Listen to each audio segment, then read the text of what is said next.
Tuhan adalah gembalaku, takkan kekurangan aku. Ia membaringkan aku di padang berumput hijau. Ia membimbing aku ke air yang tenang. Ia menyegarkan jiwaku. Ia menuntun aku ke jalan yang benar, oleh karena namanya.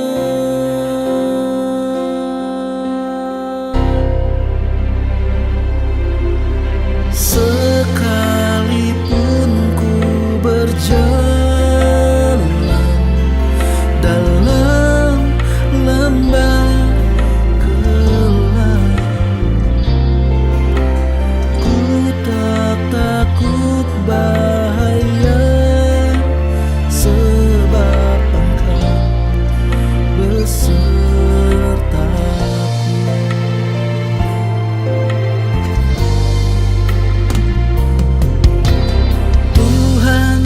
Adalah gembalaku,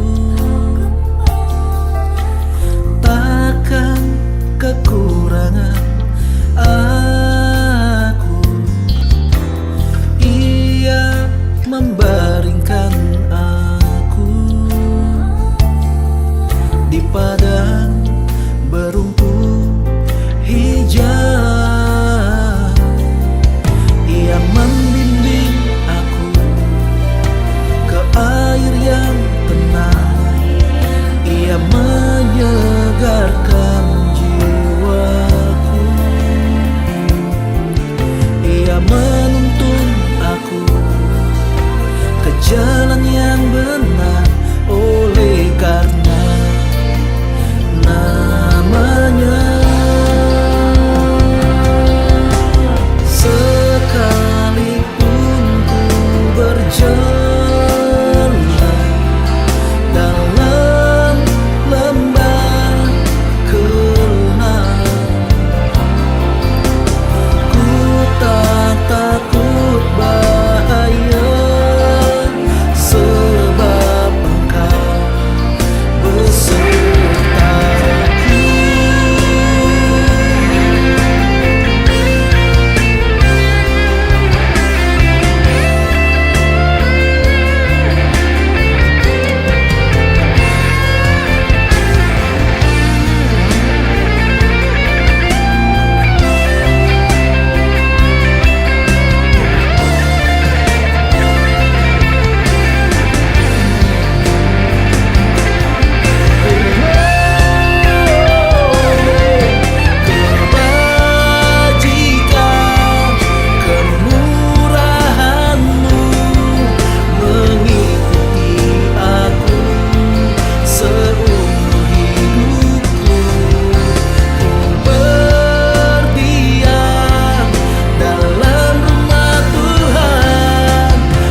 Ya, shalom semua.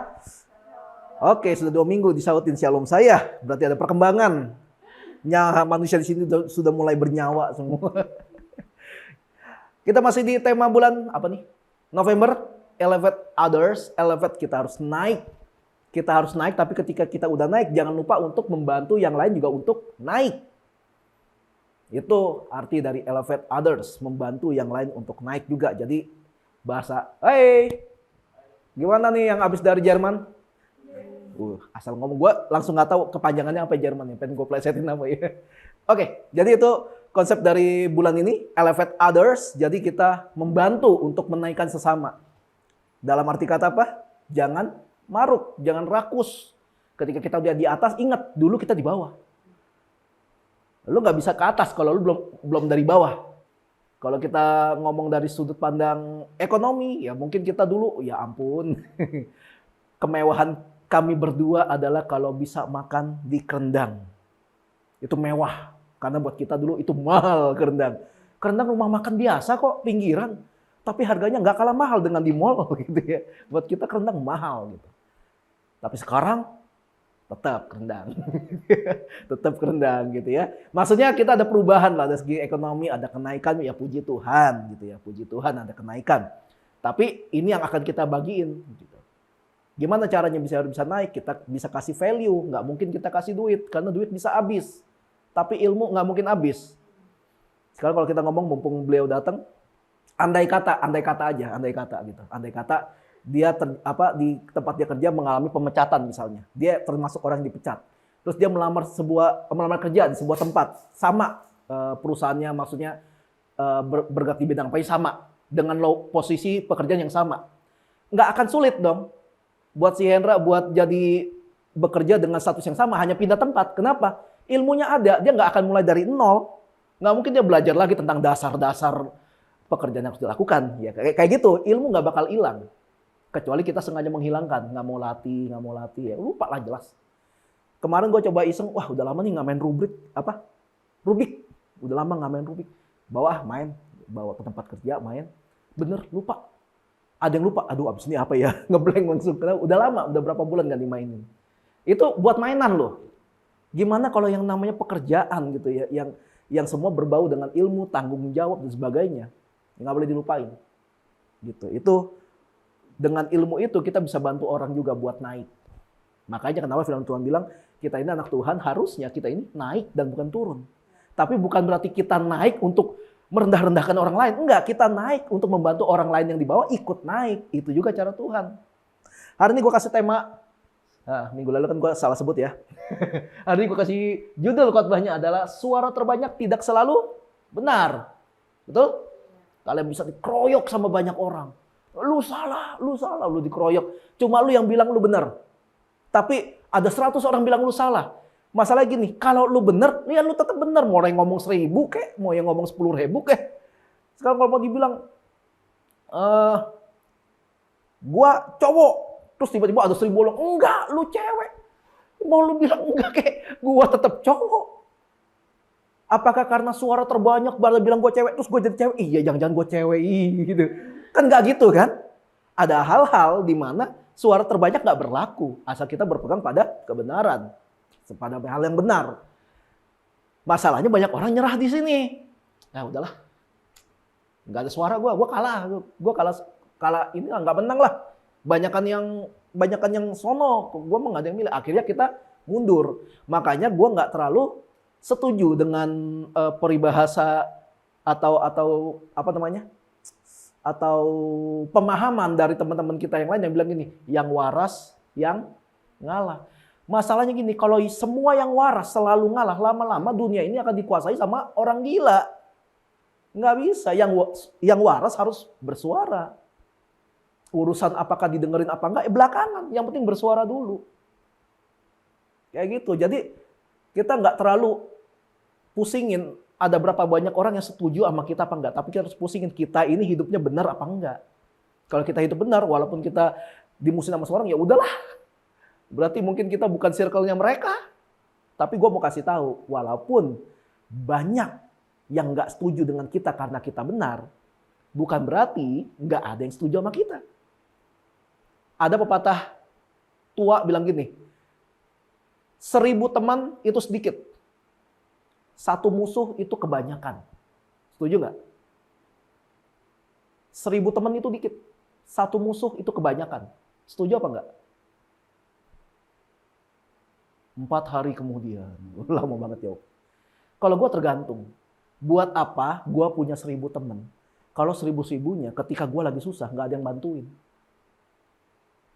Mendingan gue punya teman cuma 3-4 orang tapi kompak. Makanya tergantung. Kadang-kadang punya musuh ada bagusnya ya. Ngemotivasi kan kalau di dunia bisnis. Itu buat memotivasi untuk jadi lebih baik kan. Bayangin kalau kayak si Livi makeup nggak ada kompetitor. Skillnya nggak bakal naik. Kenapa? Yang dia tahu yang paling bagus ya udah ini. Tapi justru karena banyak kompetitor. Loh kok bisa ada teknik ini? Ah jadi belajar. Akhirnya ningkatin. Jadi kadang-kadang dengan adanya musuh ada bagusnya juga ya. Dengan adanya haters ada bagusnya juga ya. Tapi jangan pernah bilang haters itu adalah fans yang terselubung gitu ya. Enggak, haters ya haters sudah. Oke, suara yang terbanyak tidak selalu benar. Kita akan melihat dari ayat firman Tuhan dalam kitab Bilangan pasal 13 ayat 31 sampai 33. Tetapi orang-orang yang pergi ke sana bersama-sama dengan dia berkata, kita tidak dapat maju menyerang bangsa itu karena mereka lebih kuat daripada kita. Juga mereka menyampaikan kepada orang Israel kabar busuk tentang negeri yang diintai mereka. Dengan berkata, negeri yang telah kami lalui untuk diintai adalah suatu negeri yang memakan penduduknya. Hah? Serem gak? Dan semua orang yang kami lihat di sana adalah orang-orang yang tinggi-tinggi perawakannya. Juga kami lihat di sana orang-orang raksasa. Orang apa? Enak. Jadi orang raksasa adalah orang enak. Yang berasal dari orang-orang raksasa. Dan kami lihat diri kami seperti belalang. Dan demikian juga mereka terhadap kami. Ini adalah kisah di mana Musa mengutus 12 pengintai. Tapi hanya 2 orang yang memiliki iman. Yang 10 lainnya sangat ketakutan. Gak tahu kan? Gak tahu dia. Musa ngirim 12 pengintai beneran. Itu bukan lucu-lucuan. Beneran. Dikutus 12 pengintai.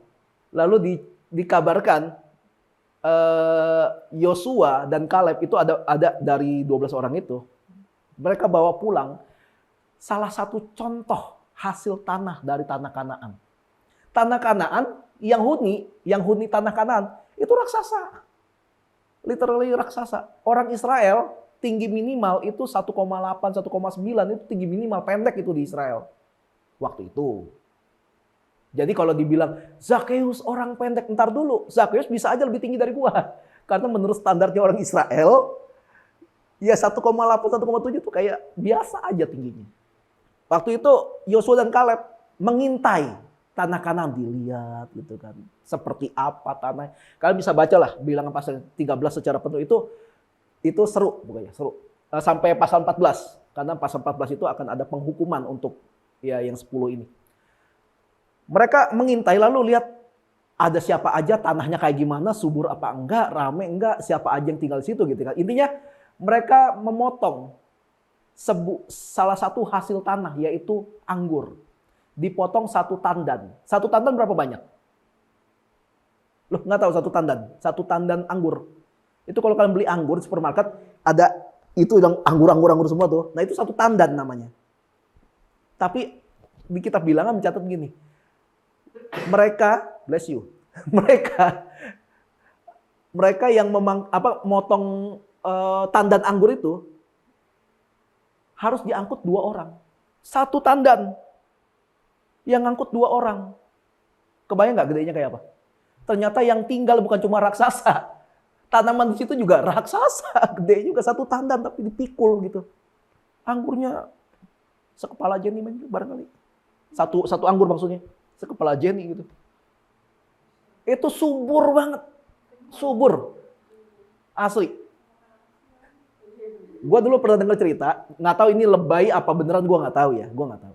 Tapi pernah dengar cerita dari orang yang katanya pernah ke Israel. Katanya di sana Israel ada pisang segini gede, panjangnya. Buat makan apa buat main kasti dah tuh. Gede banget itu. Saking suburnya. Waktu itu Kanan subur banget makanya. Ini orang-orang kisahnya seperti itu. Dan ketika para pengintai itu kembali, yang bawa kabar baik cuma 2 orang. Yosua dan Kaleb. Kabar baik, mereka nggak peduli yang tinggal siapa. Mereka cuma peduli tanahnya subur, bos. Tapi yang lain bilang apa? Menyebarkan kabar busuk. Kabar busuknya apa? Orang-orang tinggal di sana adalah orang memakan penduduknya. Itu kabar busuk, berarti kabar bohong. Digede-gedein supaya mereka jangan ke sana. Kenapa? Ya gede, gitu aja. Gede. Gede aja gitu. Tiba-tiba lu ketemu orang yang lebih gede dari lu. Misalnya lu ketemu sama siapa? The Rock gitu. Ketemu kan, The Rock kan gede banget ya. The Rock kan tingginya kayak 2 meter sekian ya. Tinggi terus udah gitu, masalahnya gede. Nggak usah The Rock deh. Deddy Corbuzier gitu ya. Gede tuh. Ini otot ininya aja mungkin sekepala gua mungkin. Saking gedenya. Coba lu ketemu orang kayak Deddy Corbuzier. Lu deketin, lu pelototin, lu bilang, cupu lu. Ah lo. Nggak usah digaplok. Disentil lah ya. Hidung masuk ke dalam gitu kan. Maksudnya nggak ada yang berani. Yang 10 itu ketakutan udah. Yang 10 ketakutan. Akhirnya mereka mengabarkan kabar busuk. Akhirnya Yosua dan Kaleb adu argumen lawan 10 pengintai. 2 lawan 10. Kalau kalian jadi rakyat Israel, siapa yang mau kalian dengerin? Yang 10 apa yang 2? Logika aja maksudnya kalau kalian berada di posisi itu. Normalnya banyakan yang ngomong yang jelek. Apa kita nggak usah masuk aja? Masalahnya kalau kita dengerin yang 10, kita nggak akan pernah masuk ke tanah perjanjian. Yang Tuhan bilang di sana tuh tempatnya berlimpah-limpah susu dan madunya. Kabar dari yang 2 ini keren sih. Tapi raksasa. Lu mikir gak sih ketika lu ngomong kayak gitu? Mungkin ada yang debat-debat gitu sih. Mungkin ada yang debat. Nah, kalau kalian di pihak rakyat Israel, normalnya kalian bakal pilih yang mana? Biasanya sih yang 10 ya. Kenapa? Kalian juga nggak pernah lihat kan tanahnya kan? Yang ngeliat ini cuma yang 12 pengintai doang.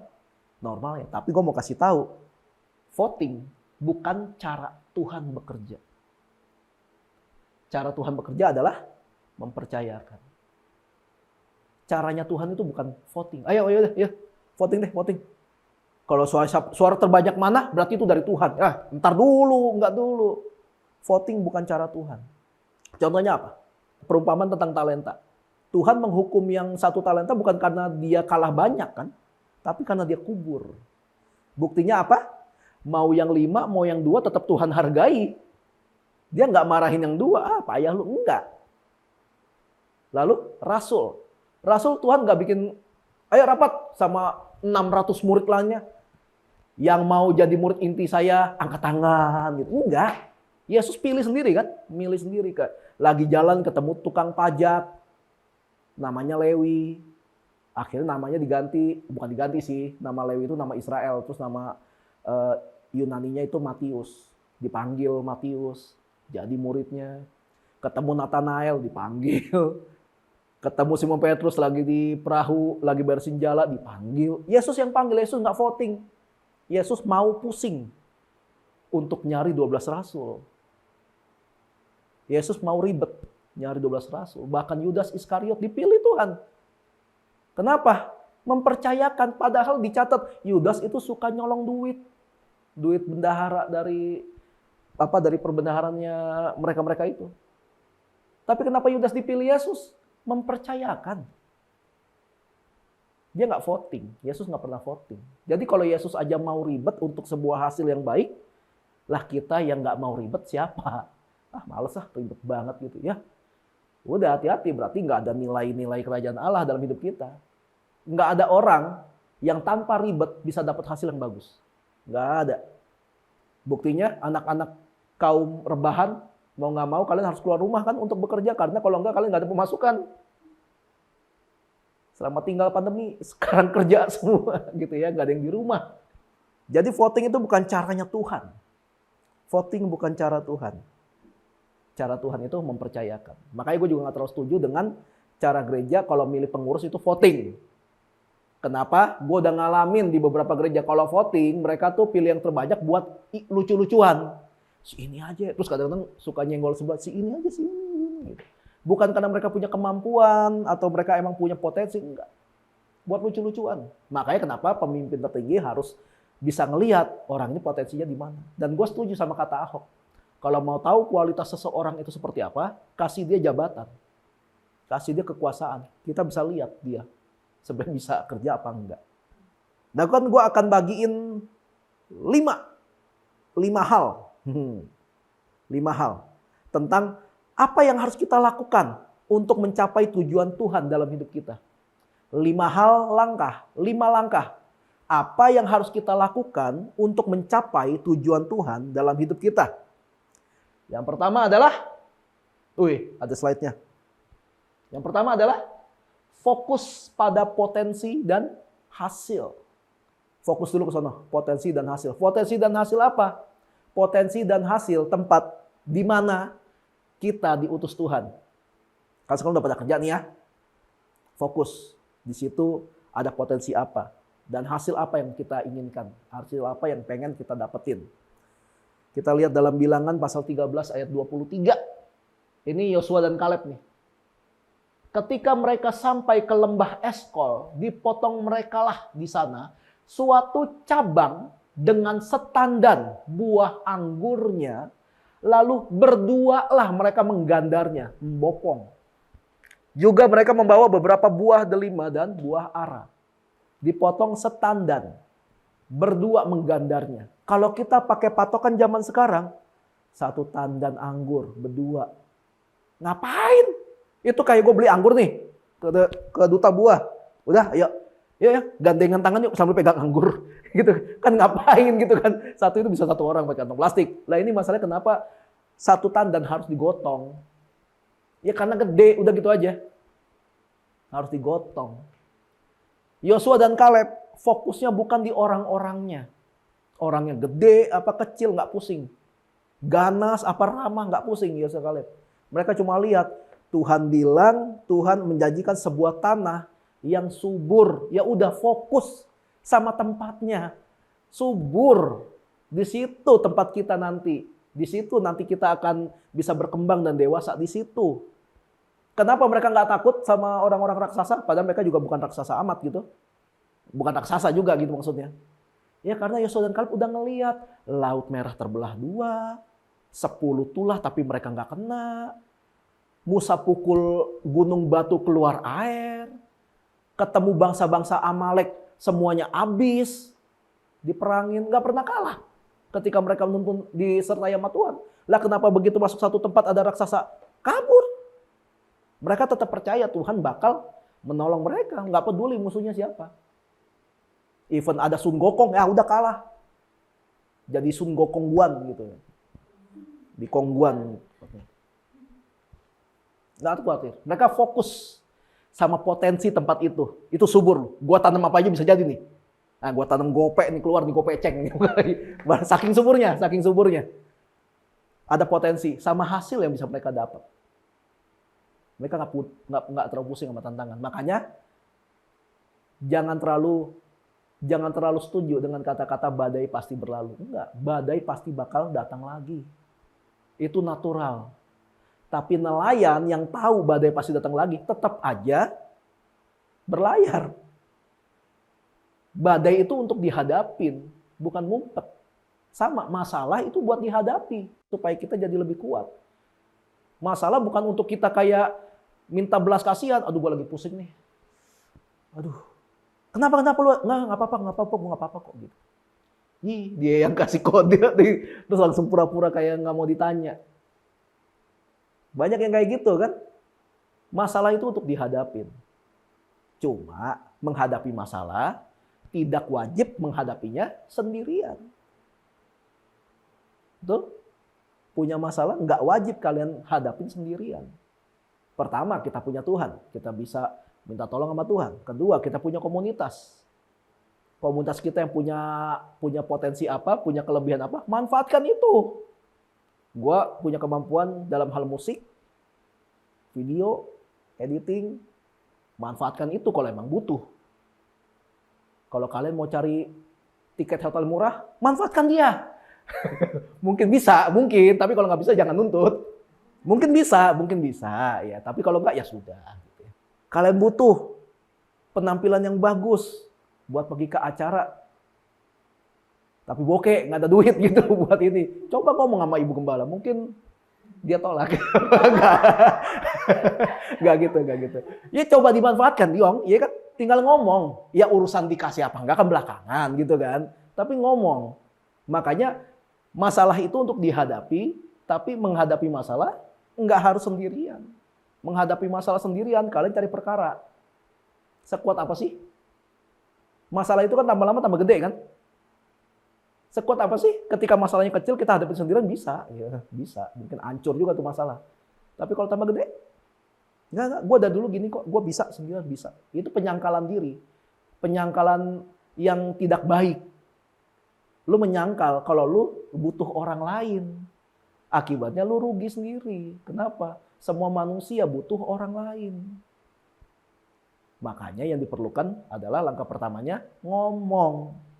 Kita harus fokus sama potensi dan hasil di tempat di mana kita lagi dituju nih. Kalau kita tahu kalau Tuhan memerintahkan kita ke sebuah tempat itu adalah sebuah hal yang baik dan ada kebaikan Tuhan di situ. Kita percaya aja lah di mana kita sekarang ini adalah karena Tuhan yang sudah mengizinkan. Kalian kuliah di UBM, ada yang kuliah di UT, ada yang kuliah di kehidupan ya kayak kita ya. Kuliah kehidupan kita. Semua kuliah gitu kan ya. Ya gue pernah kuliah kehidupan, sudah keluar uang banyak untuk KPR rumah, terpaksa harus kita batalkan semua, kita buang semua uang yang sudah masuk. Karena pandemi, itu kuliah kehidupan gitu, semua. Ya kita tahu lah, kita sadar aja kalau di sana pun Tuhan akan bekerja dengan cara ajaib untuk kita. Dan sana ada kebaikan Tuhan, walaupun kita ketemu ada orang-orang nyebelin di sana. Tapi kita percaya kalau Tuhan ada maksud yang baik di sana. Nah ketika kita sadar dan yakin atas perintah Tuhan untuk kemana, lihat potensi tempat itu untuk kita. Contoh, kenapa dulu gue memilih untuk kuliah STT? Karena gue melihat potensi supaya pengetahuan gue tentang firman Tuhan bertambah. Nggak bisa, gue mengharapkan dari YouTube, Google kadang-kadang yang share di situ aja salah. Mendingan langsung sama guru kan. Emang dia guru gitu, emang dia mempelajari dengan benar gitu. Dan hasilnya ketika gue sekolah STT sekarang adalah gue bisa mengajar dengan lebih baik tentang firman Tuhan. Gue ada belajar namanya hermeneutika. Hermeneutika adalah seni berkhotbah. Itu karena bahasa luar susah banget sebut ini. Seni berkhotbah. Khotbah pun ada seninya, ada caranya. Jadi nggak yang sembarangan tiba-tiba entah dari mana muncul terus khotbah dengan embel-embel Tuhan berkata pada saya gitu. Wah, Tuhan berkata sama dia. Kok Tuhan nggak pernah ngomong sama saya? Gitu. Terus tambah lagi biar lebih greget, Tuhan berbicara pada saya. Jelas. Harus ada gitunya. Jelas. Kadang-kadang pakai bisik-bisik ya. Tuhan berkata pada saya. Jelas. Terus tiba-tiba dia pakai hentakan. Jelas. Dan setelah itu Tuhan berkata, bangun! Ah, kan kaget kan? Ada yang kayak gitu, itu seni berkhotbah. Itu seni berkhotbah. Dulu di sebuah gereja, ada sebuah gereja besar. Ada satu jemaat yang kalau datang ibadah selalu tidur. Kan zaman dulu belum masker ya? Belum masker kan? Kelihatan sepertinya dia amin. Padahal dia tidur, dia gini. Gitu. Terus pendetanya iseng. Disclaimer, pendetanya bukan gue, karena waktu itu gue belum pendeta. Kalau gue pendetanya, gue akan melakukan hal yang sama gitu. Terus pendetanya lihat, ini ya. Terus dia ngomong gini, oke, Bapak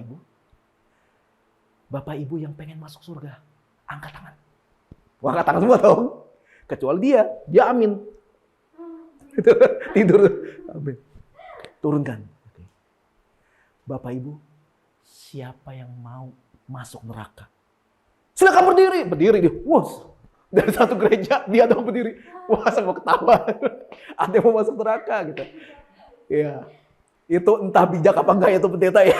Tapi pokoknya ada kejadian kayak gitu. Gara-gara suka tidur. Nah, seni berkhotbah. Nah, seni berkhotbah yang tadi tidak saya sarankan ya, karena itu akan mengakibatkan orang nggak akan mau ke gereja itu lagi. Oke. Males juga kan. Kaget tuh jangan. Kalau gue jantungan gimana ya, copot bu, copot gitu. Lalu langkah kedua, apa yang harus kita lakukan untuk mencapai tujuan Tuhan dalam hidup kita adalah tentramkan hati kita. Bilangan pasal 13 ayat 30 bilang, kemudian Kaleb mencoba mententramkan hati bangsa itu di hadapan Musa. Katanya, tidak, kita akan maju dan menduduki negeri itu sebab kita pasti akan mengalahkannya. Ini cerita setelah yang 10 itu kasih kabar busuk. Gak bisa, kita bisa mati gitu.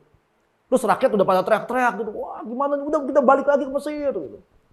Merdeka, nggak merdeka dong ya kalau balik ya, jadi budak lagi. Akhirnya Kaleb mewakili Musa. Musa yang diserang tapi Kaleb mewakili Musa. Enggak, gitu. Dibilang gitu. Kita akan maju dan menduduki tempat itu. Dia kasih kata-kata motivasi. Sebab kita pasti akan mengalahkannya. Kita harus bisa mententramkan hati kita. Apalagi kalau kita disuruh Tuhan ke sebuah tempat yang kita tahu kita nggak suka tempat itu. Atau mungkin kita disuruh Tuhan pergi ke tempat di mana tempat itu kayaknya nggak gaul banget kayaknya. Kadang-kadang bukan soal tempat ya, kadang-kadang mengenai jabatan. Kadang-kadang mengenai jabatan. Lu kerjaan ini ya, aduh gue mah nggak di situ passionnya. Ya elah, passion lagi. Ketika kita antara setuju dan nggak setuju, kita harus ya setuju gitu. Antara amin dan nggak amin, kadang-kadang kita harus amin juga. Karena kalau ini udah menyangkut Tuhan yang disuruh. Makanya ketika kita menghadapi konflik batin, untuk aduh gue ambil nggak ya, gue ini nggak ya, tentramkan hati kita dulu. Kalau kita sedang ingin mengambil sebuah langkah yang cukup besar dalam hidup kita, sebuah keputusan yang lumayan besar nih. Ini gue belum pernah nih ngambil keputusan ini. Tapi gue semalam berdoa nih, Tuhan kayak kasih impresi gue harus gitu. Tapi gimana ya? Ini kayak gede sih, kalau sampai dapat sih gede ini. Tapi gimana ya? Kan galau kan? Tentramkan hati kamu. Kalau memang dari Tuhan, kita harus bilang, enggak, gue pasti bisa. Bersama Yesus gue akan melakukan banyak perkara besar. Ini dari Tuhan, gue percaya Tuhan akan sertai gue. Ada kalanya yang mata kita lihat itu nggak seperti yang hati kita mau. Ada kalanya yang mata kita lihat nggak seperti yang hati kita mau. Disitulah dimana Tuhan menguji kita. Berapa banyak yang terjebak antara gambar di buku menu dengan makanan yang datang beneran? Saya. Ya kan? Wah, enak nih. Menunya, wuih, kayak menggunung gitu kan. Pas datang kenapa kempes? Ya gak sesuai. Kadang-kadang apa yang kita lihat gak sesuai dengan apa yang hati kita mau. Nah disitulah, kalau emang kita yakin itu dari Tuhan, disitu Tuhan sedang menguji kita. Ayo mau taat gak? Tuhan kasih screensaver nih. Gambarannya kayak gini nih. Gitu. Yang kita lihat apakah seperti ekspektasi kita? Kadang-kadang kalau kita mau ikut Tuhan, tapi kita mau mengedepankan ekspektasi kita, disitulah kita gagal. Kita nggak menyerahkan sepenuhnya buat Tuhan. Karena kita berharap semuanya itu harus seperti ekspektasi gua. Semuanya itu harus seperti yang gua mau. Baru itu dari Tuhan. Lah, makanya kenapa banyak orang Kristen kecewa. Karena semuanya harus seperti yang gua mau. Bahkan Yesus yang mereka sembah aja, maunya standarnya seperti yang mereka mau. Mereka hanya mau Yesus yang selalu mengampuni, Yesus yang ngomongnya baik, Yesus yang kalau kita doa apa, dia pasti jawab. Maunya kayak gitu. Mereka melupakan tentang Yesus itu adalah hakim yang adil. Yesus itu bisa marah juga, itu bait Allah diobrak-abrik sama Yesus. Yesus pernah menolak permintaan dari seseorang yang pengen jadi muridnya. Ayo apa lagi? Yesus yang bicaranya halus. Lah berapa kali Yesus ngomongin imam-imam, "Hai kamu keturunan ular beludak," gitu. Itu gimana kalau diterjemahin ke bahasa sekarang ya? Ya udah pokoknya yang binatang lah. Kalau kita hanya mau sesuatu berjalan seperti yang kita mau, itulah yang menyebabkan kenapa kita sering kecewa.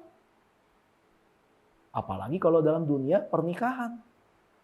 Gue maunya tuh ya, lu jadi istri itu nurut sama gue. Menikahlah dia dengan wanita yang susah nurutnya. Terus mau gimana? Udah nikah. Udah sumpah nikah malah. Terus gimana dong? Ya jalani. Udah gitu. Nggak ada cara lain. Karena dalam hidup kita ini, semuanya kan itu tidak melulu seperti apa yang kita mau. Emangnya apa yang kita mau selalu yang bagus? Enggak kan? Kadang-kadang yang bukan yang kita mau itu malah lebih baik daripada apa yang kita mau biasanya. Bisa aja terjadi. Makanya kalau kita udah ngomong menyerahkan semua kepada Tuhan, ya udah semua serahkan pada Tuhan. Enggak pakai koma, udah titik. Serahin semua sama Tuhan. Jangan pakai ini itu lagi. Ketika kesulitan untuk mencapai tujuan Tuhan dalam hidup kita terasa semakin besar, kesulitannya makin besar, ini saran gue. Coba mundur sebentar. Kalian lagi jalan gitu. Tambah gede ya, tambah parah ini kayak tambah susah. Coba jangan fight dulu, coba mundur dulu. Karena gini, misalnya gue kalau mau ngelihat sesuatu, lihat gitar ini gitar jarak segini, terus gue ngeliatnya gini. Ini gitar kenapa suaranya nggak enak ya? Kadang-kadang gue harus mundur sedikit kan. Kejepit. Baru kelihatan. Pelari lompat jauh, apa yang dia harus lakukan sebelum dia lompat? Lari. Tapi sebelum lari, mundur. Di sini siapa yang pernah main loncat-loncatan gitu yang berapa meter gitu? Coba ya loncat dari ini sampai ke ubin ke-6 tuh. Terus kalian loncat dari sini. Bisa, tapi belum tentu nyampe. Nah caranya biar nyampe gimana? Mundur, supaya bisa ngambil ancang-ancang lebih jauh.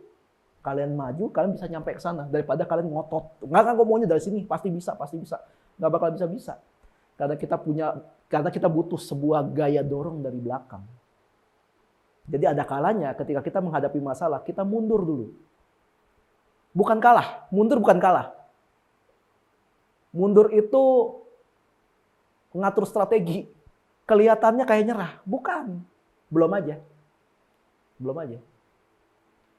Ya, mundur tidak berarti kalah. Kalah itu adalah ketika jatuh lu nggak mau bangun lagi, itu kalah. Kalau cuma mundur mah, ya kita bisa maju lagi. Tapi kalau jatuh, ya kita harus bangkit. Nah masalahnya udah jatuh lu pewe. Udahlah. Gak bisa lah gue dari lahir udah gini. Bapak emak gue bilang gue begini. Abang adek gue juga bilang gue begini. Ya udahlah gue begini. Mungkin Tuhan juga ngomong gue begini gitu. Jatuh gak mau bangun lagi. Ya itulah yang bikin orang gak pernah mau maju. Lalu yang ketiga. Apa yang harus kita lakukan untuk bisa mencapai tujuan Tuhan dalam hidup kita adalah jangan pandang rendah diri kita. Gue sering bilang, Tuhan aja bilang karena engkau berharga di mataku. Tuhan langsung yang ngomong kayak gitu. Jadi jangan rendahin diri lu lagi. Levelnya kita di mana? Levelnya kita semana di mata Tuhan? Biji matanya Tuhan. Gua nggak pernah lihat ada orang matanya kelilipan. Wih seru banget kelilipan. Wih seru. Gua nggak pernah lihat. Atau kalian punya teman mungkin yang rada-rada sengklek gitu ya. Mata lu bagus banget, gue belai ya gitu. Coba lu kasih gak? Mata lu bagus banget, gue belai ya, biji mata lu. Enggak kan? Ya kalau nggak terjadi pertempuran, ya nggak mungkin. Seperti itu Tuhan mandang kita. Kita ini udah kayak biji matanya Tuhan. Kita diganggu, dia berurusan sama Tuhan. Kita ini biji matanya Tuhan. Jadi kalau ada yang mau gituin kita, Tuhan yang nepis. Itu jaminannya. Firman Tuhan bilang gini, Bilangan 13 ayat 33. Juga kami lihat di sana orang-orang raksasa, orang enak yang berasal dari orang-orang raksasa. Dan kami lihat diri kami seperti apa? Belalang. Siang makan nasi. Dan demikian juga mereka terhadap kami. Tahu belalang kan? Ukurannya berapa besar? Segini paling panjangnya. Kecil banget. Lewat juga mungkin kita nggak terlalu sadar ya, kecuali kalau dia terbang. Karena kalau terbang kita nggak bisa bedain itu belalang apa kecoa. Sama-sama random kalau terbang soalnya. Ya belalang agak terkontrol lah gitu. Belalang tuh kecil. Kalau kita memandang rendah diri kita sampai seperti belalang gitu, gue mah aduh, kecil gue. Orang lain pun akan melihat kita seperti itu. Ya kecuali belalangnya itu Satria Baja Hitam ya. Kan gede kan Satria Baja Hitam kan dari belalang. Kalau kita memandang rendah diri kita aja memandang rendah diri kita, orang lain pun akan memandang rendah kita juga. Ini bukan gua ngajarin tentang sombong, enggak. Tapi kita harus tahu seberapa nilai kita. Gua agak sedikit terganggu sebenarnya sama orang-orang. Gua nggak nyalahin ya, tapi gua agak terganggu aja. Ketika orang ketemu nih, kalau salaman tuh sampai kayak gini. Gua terganggu loh, beneran. Salaman aja gitu kan. Salaman aja. Kenapa lu harus kayak sampai merendahkan diri lu segitunya? Makanya salaman aja. Ini gue pelajari juga sebenarnya di kelas leadership. Dari cara salamannya aja kita bisa tahu orang ini orang tegas apa enggak. Secara teori seperti itu. Teori, oke?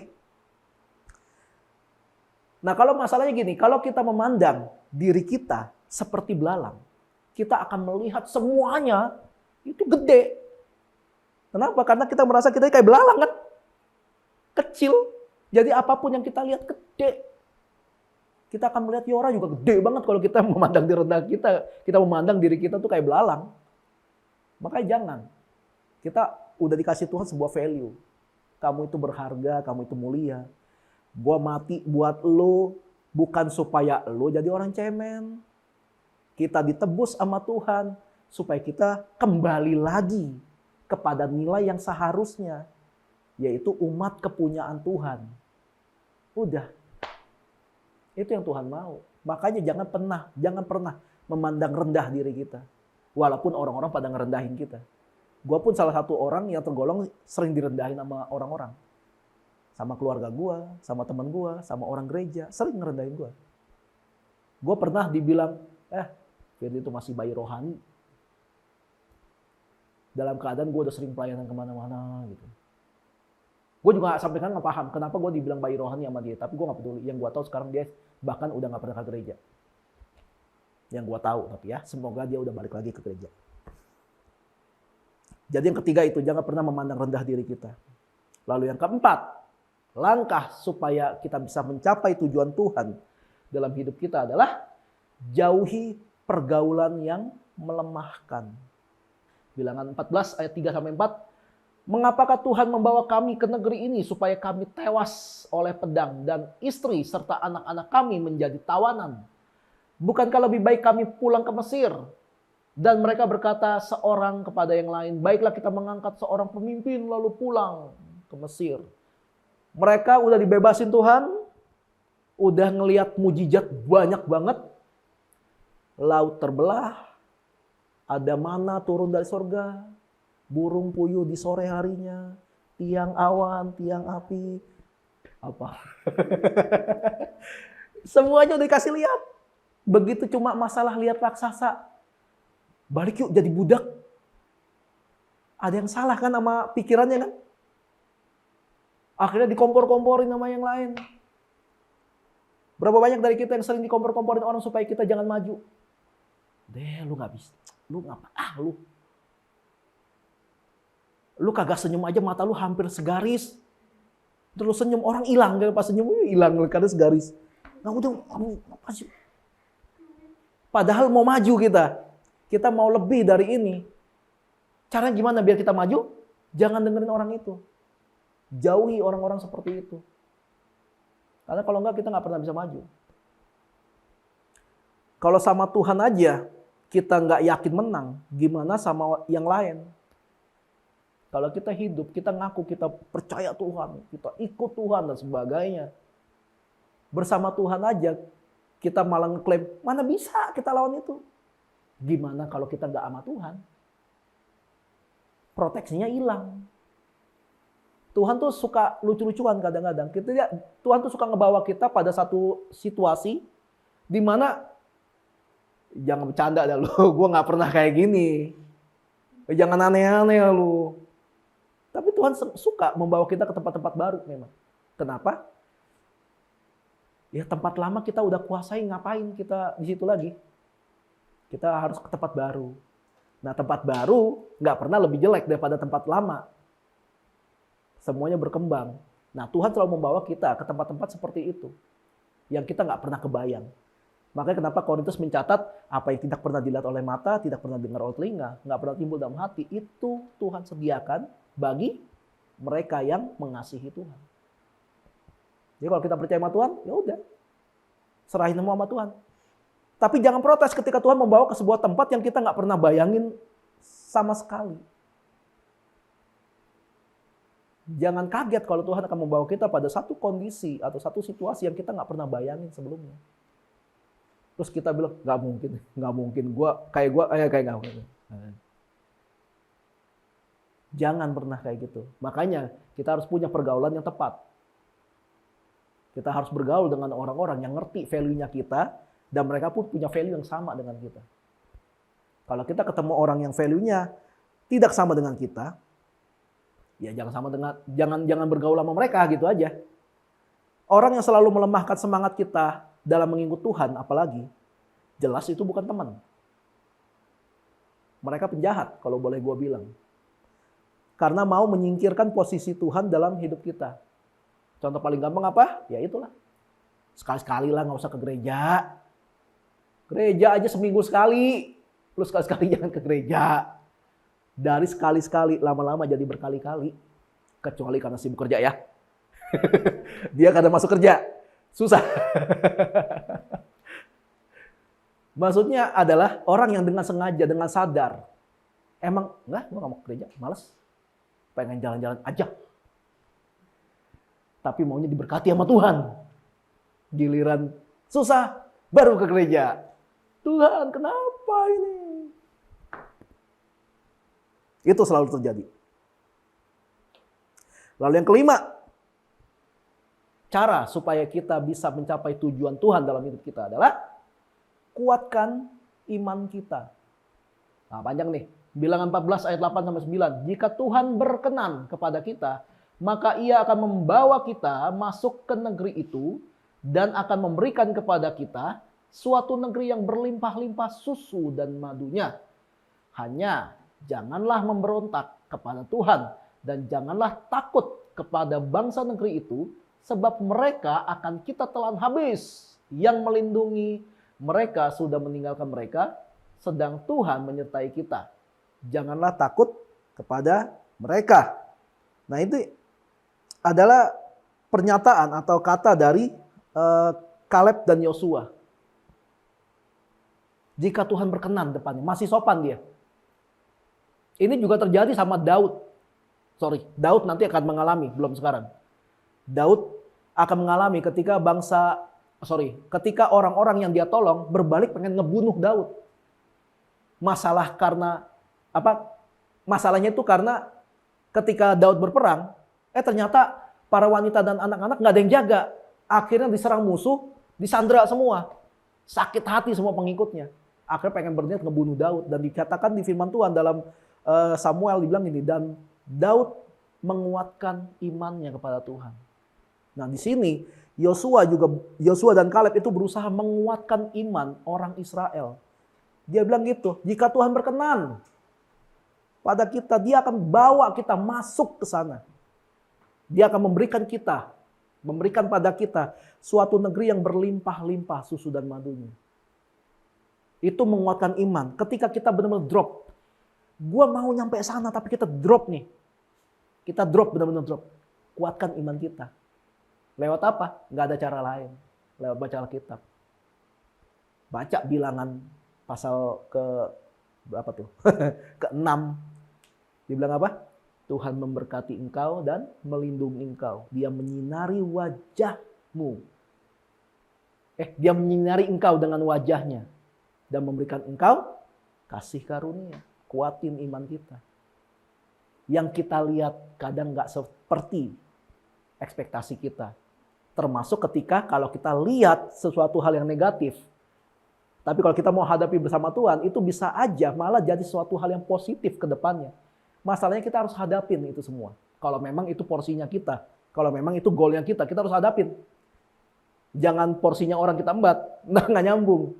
Kita harus tahu porsi kita apa. Makanya kita harus menguatkan iman kita. Kenapa sih orang Kristen selalu dibilangnya orang percaya? Bukan orang beragama. Kenapa kita di kekristenan selalu dibilang orang percaya? Makanya Yesus ngomong gitu kan, hai orang-orang yang kurang percaya gitu kalau buat orang yang suka aneh-aneh. Tapi kalau sama orang yang percaya bilang, hai orang-orang percaya gitu kan. Tapi nggak pernah bilang orang-orang beragama. Kenapa? Karena orang Kristen atau di dalam kekristenan itu selalu diajarkan untuk selalu percaya pada setiap perkataan Tuhan. Yesus saja ngomong dalam Injil Yohanes, dibilang asal kamu percaya maka mujizat ini akan terjadi. Asal kamu percaya. Percaya itu bukan yang cuma percaya, gue percaya. Enggak, bukan soal itu. Enggak. Percaya itu dalam kekristenan adalah menghidupi setiap firman Tuhan yang tertulis. Itu namanya percaya. Percaya yang ada buktinya, bukan cuma ngomong. Agama kita tidak mampu membuat Tuhan berkenan pada kita. Ini kayak gue catat. Nah, agama kita tidak mampu membuat Tuhan berkenan pada kita. Yang membuat Tuhan berkenan pada kita adalah aksi dari percaya kita pada Tuhan. Percuma lu bangga-banggain agama lu. Kalau kaget aja ngomongnya puji Tuhan. Kalau ketakutan ngomongnya darah Yesus. Kalau latah lu keluarin ayat Yohanes pasal 3 ayat 16. Percuma kalau kita nggak pernah punya aksi nyata dari iman kita. Nah, Yakobus juga bilang iman tanpa disertai dengan perbuatan adalah mati. Percuma lu baca-baca semua nih kalau nggak dihidupin. Terus mendingan nggak usah baca dong, lebih parah lagi. Baca aja lu nggak lakukan, apalagi lu nggak baca, lu hilang. Kayak gitu.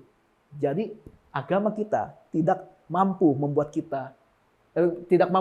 Tuhan berkenan pada kita. Yang mampu membuat Tuhan berkenan pada kita adalah aksi dari percaya kita sama Tuhan. Kita bisa kuatin iman kita dengan kayak gini. Dengan berkata gini, tempat yang akan kita masukin nanti adalah tempat yang berlimpah susu dengan madunya. Itu yang kayak Yosua bilang. Nggak, gue percaya tempat itu akan berlimpah susu dan madunya. Gue harus maju terus gitu. Itu menguatkan iman. Atau kita gantilah kata-katanya. Kita modifikasi kata-katanya. Bilang gini, tempat yang akan kita masukin nanti adalah tempat yang berlimpah-limpah dengan potensi dan hasil. Kita akan menjadi pemimpin atas para pemimpin. Kita tidak mencari-cari berkat, tapi berkat yang cari-cari kita. Masa depan kita terjamin. Damai sejahtera kita nggak pernah habis.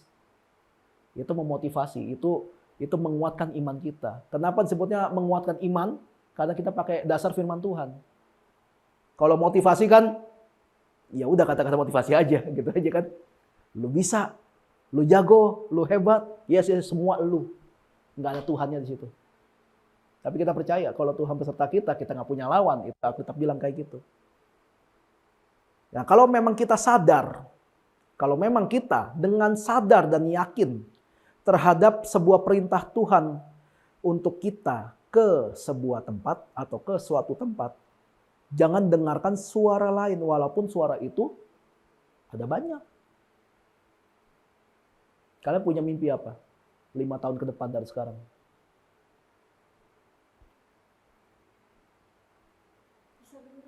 Wih, bareng-bareng ya? Nggak. Kalian punya mimpi apa 5 tahun ke depan? Jalanin. Kalau nanti ada halangan, bagus. Berarti mimpi kalian itu patut diperjuangkan. Karena kalau mimpi kalian gak ada halangannya, harus dipertanyakan. Jangan-jangan itu mimpi receh. Justru iblis gak pernah suka anak Tuhan ada yang berjaya. Iblis gak suka. Makanya kalau kita punya mimpi besar, kita mau ada dalam keterlibatan dengan Tuhan, iblis akan mengganggu. Makanya makin kita diganggu, kita harus makin sadar. Oh, kalau gue lagi di jalan yang benar nih. Maka iblis gak suka. Kayak gitu. Itu cara kita menguatkan iman kita. Kalau kita memang dengan sadar dan yakin terhadap perintah Tuhan untuk kita ke suatu tempat, jangan dengerin suara yang lain. Mau suara hati kita kek, suara orang terdekat dengan kita kek. Even suara pendeta lu kayak. Kalau memang mengganggu, jauhi pergaulan itu. Jauhi area itu. Yesus disalib juga gara-gara suara terbanyak. Tapi apakah Yesus bersalah? Enggak. Kenapa begitu? Karena suara terbanyak enggak selalu benar. Jadi jangan terlalu terpatok sama suara banyak. Kalau kita yakin kita benar, jalanin. Kalau kita percaya Tuhan mau kita ke sini, ikutin. Kenapa sekali lagi? Karena suara terbanyak enggak selalu benar. Amin. Tuhan memberkatimu. Tuhan melindungimu. Dia menyinarimu dengan wajahnya dan memberikan kasih karunia. Tuhan menghadapkan wajahnya dan memberi damai sejahtera.